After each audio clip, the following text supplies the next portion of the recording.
What's good, y'all? It's your girl CJ, and welcome to day 16 of 28 Days of Black History. Today we are talking about somebody who's very famous in the teachings of Black history. I think every Black child knows this man's name. That is George Washington Carver. And no, he did not invent peanut butter, but he has done so much. Just stay with me. George Washington Carver was actually born a year before slavery was abolished in Missouri. When he was a baby, he, his mother, and his sister were kidnapped by slave raiders and sold off in Kentucky. However, a neighbor rescued George and brought him back to his home plantation, which was the Carver farm, run by Moses and Susan Carver. His mother and sister, however, were not able to rejoin them.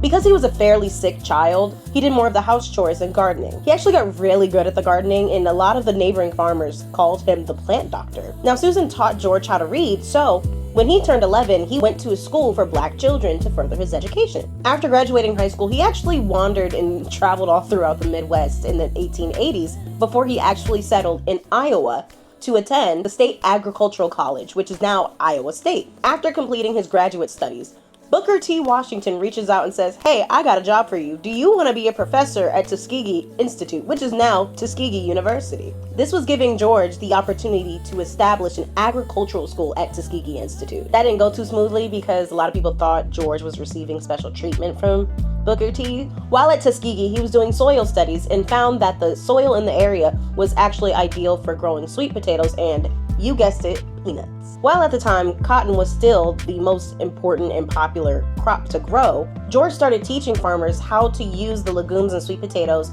in rotation with the cotton to support cotton growth, as growing cotton is very intense on the soil. Because of the tips that George gave the farmers, everybody started growing peanuts, but they had too many damn peanuts in contrast to their other crops. So what did George do? He solved that problem by figuring out 325 different freaking ways to use peanuts. And I'm talking milk, I'm talking cooking oil, I'm talking soap, I'm talking shampoo, I'm talking glue. And now you can see why people thought George Washington Carver made peanut butter. He did everything damn else but peanut butter. Peanut butter already existed by the time that George Washington Carver was even born. And there you have it. And as always, make sure you thank a Black person today. Stay proud and stay Black.